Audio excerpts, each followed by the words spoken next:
Саламатсыздарбы? Кандай жакшысыздарбы? Биздин кыздарбы? Чоң рахмат. Бардыңыздарды келе жаткан майрамыңыздар менен, майрамыңыздарды куттуктайбыз. Эртең Нооруз майрамы бардыгы. Кандайсыз? Кухнябыз балдарга жана колон кийим сабагы көбүнчө биз эми баягы жашоодо көбүрөөк навыктарды үйрөтөбүз.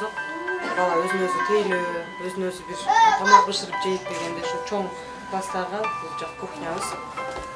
Тамак жасап бересиңер, Үйрөтөбүз балдарга. Пока баягы тамак берилбейт. Бул жак ушул чоң классыбыздын, чоң группабыздын сабак өтүүчү отопление жок экен да? Бул жак жок, кечээ эмне болгонбуз. Ошол негизги маселе өзү ошол отопление. Мына биз колго алып берели. Жакшы өзүңүздүн аракетиңер менен ушундай балдарыңарга камкордук көрүп, ушундай имараттарды жасап аткан бул чоң эрдик десек болот чынын. Ушу балдарга көңүл буруп, ушуларды тарбиялап, мына Даун синдрому бар бизге 43 бала бар экен, 14 жашка чейинки. Силер карабай койсоңор, ата-энелер өздөрү аракет кылбаса, мына отуруп калат. Мамлекет баягы бир жылына бир медициналык кароодон өткөзүп койт экенбиз. Мына баягы атайын кепилдик программа менен ичине жардам берет, эми ал жетишсиз да. Ата-эне өзү аракет кылбаса, бул кыйын маселе да. Ошон үчүн бүгүн атайын келдим да силерге. Чоң рахмат. Жардам берели колдон келишинче да. Ооба, биз дагы эми баягы мамлекетти эле карап отурбай, ата-энелер өзүбүз дагы салым кошолу. Балдар эми күн сайын, саат сайын чоңоюп атат. Балдарды тарбиялаш керек. Балдарга ушу жакшы жашоо шартын берели деп биз дагы жардам беребиз, дагы жакшы шарт түзүп жардам. Биздин негизги ушул фонддун максаты ушул балдардын жашоо абалын өркүндөтүү, өстүрүү максатында, ата-энелерге психологиялык жана усулдук жардам көрсөтүү максатында, коомчулукта ушул мезгилге чейин болуп келген стереотип, туура эмес маалыматтарды жайылтуу, анын ордуна ушул элдерге так тастыкталган медицина тарабынан, башка тарабынан так тастыкталган маалыматты жайылтуу максатында ушул фондду негиздегенбиз. 2016 жылы башында ушул жөн эле ата-энелер чогулуп, WhatsApp группадан ачып, бири-бирибизге ушул моралдык, психологиялык колдоо көрсөткөнбүз. Тамак кечирсирээк киши токтотот деген үмүттө ушул иш-чараларды өткөзүп атабыз. Сиздерден ушул жерде отурган ар бир инсандардан бизди колдоп бериңиздер. Биз ата-энелер ушул тагдырдын мындай сыноосуна сынбастан дагы да болсо балдарга келечек түзүп берели деген максатта ушул нерсени өткөрүп жатабыз.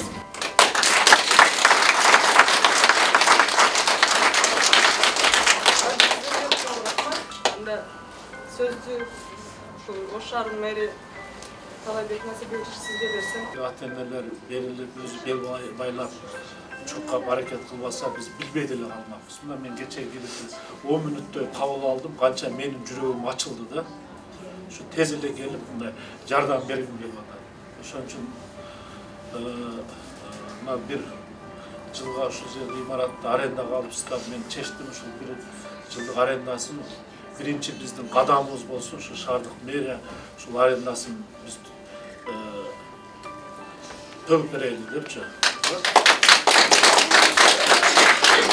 Бир жылда 144 миң сом болот экен, 144 миң сом биз ушуну тапшырып коелу да. Акчасын сайын алып келип бердик, тапшырып коебуздар. Эми кеп бул акчада эмес, биз мамлекетине bir жылда bir медициналык кароодон өткөзүп, профилактикалык кароодон өткөзүп турат экен. Кепилдик программасы менен баягы мамлекет тарабынан берилип аткан жардамдар берилет экен жылына.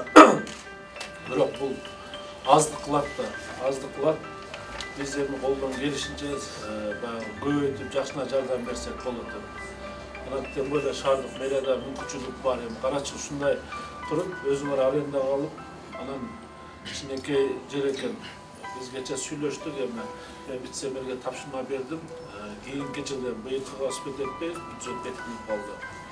Насип кылып иштеп тура турган болсо, ушу бир жер таап силерге жакшынакай бир шарт түзүп берейли. Макулбу? Бюджеттен шарт имарат куруп берейли, толук канды келип, балдар ошол жерден окуп, үйрөнүп, бул балдарды карагылачы мына. Азыр айтып атпайбы, менин баламдан мыкты ашпоз чыгат буюрса деп. Даганыбыз имаратыбыздын сары кылып, ушунча болушунча баягындай жарык кылганыбыздын дагы ушул балдарды коомчулукка ошондой жайылтуу максатында кылып келебиз. Чоң рахмат сизге. Бир эле бизге эмес, шаарга кылып жаткан салымыңызды элдин баары көрүп турат. Биз дагы ошолор катарында аябай сүйүнүп, кубанып отурабыз, сыймыктанып отурабыз. Терең ыраазычылык, как шаардын турганы катары, ушул фонддун жетекчиси катары, өзгөчө балдардын энелеринин атынан ушул терең ыраазычылык, ар дайым ден соолукта болуңуз, оорубаңыз, үй бүлөңүз менен аман болуңуз. Ошол сизге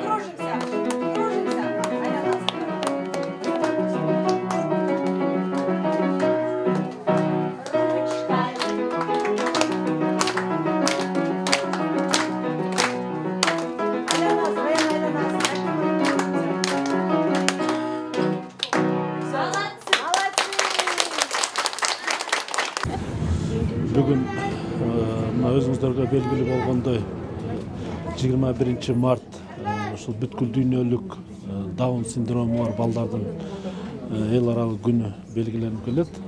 Ошого карата мына 3 жылдан бери биздин Ош шаарында дагы ушул күндү белгилеп келе жатабыз. Буларга дагы жылына бир жолу медициналык кароодон, профилактикалык кароодон өтүп турат.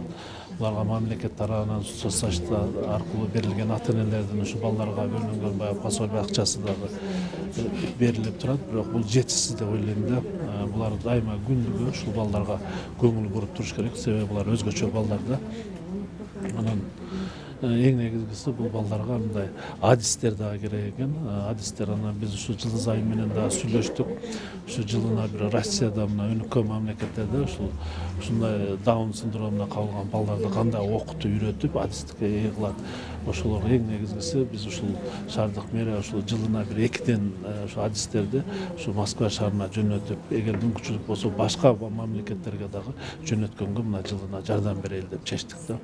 Анан мына көрүп атасыңар, бул имарат бул балдар үчүн жалпы 150 бала бар экен. Бул юк боюнча болгондон кийин шаарда 43 бала 14 жашка чейинки.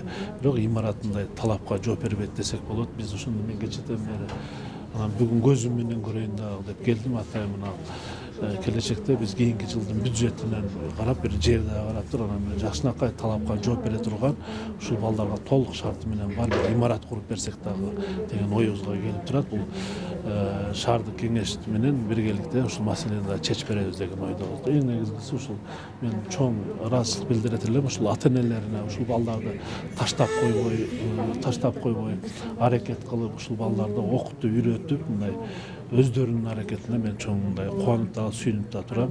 Бүгүн ушул Ош шаарында түштүк жергесинде Сантара Юг кайрымдуулук коомдук кайрымдуулук фондун күндүзгү ресурстук борборунун ачуу аземин өткөрүп жатабыз. Бул фонд ушул Даун синдрому бар балдардын ата-энелеринен түзүлгөн фонд. Буга чейин биз 2018-жылдан бери фонд болуп келе жатабыз, бирок ресурстук борборубуз ушул бүгүн ачуу аземин өткөрүп жатабыз. Ресурстук борбордун ачуунун негизги максаты ушул борбордо, күндүзгү борбордо балдарды ушул жашоо шартынын абалын өнүктүрүү максатында, билим берүү максатында ачылып жатат. Бул ресурстук борбордо балдарга биринчиден эле ата-энелерге психологиялык жана усулдук жактан колдоо көрсөтүп, жардам көрсөтүлөт. Экинчиден ушул балдарга жанагы мектепке чейинки мектепке чейинки даярдоо иштери алып барылат. Анан мектепте окуган чоңураак жаштагы балдарга жанагындай кол эмгек сабактарды өзүн өзү тейлөө жана кошумча баягы ушул балдардын жана биздин балдар творческий жактан аябай неме болушат, күчтүү болушат.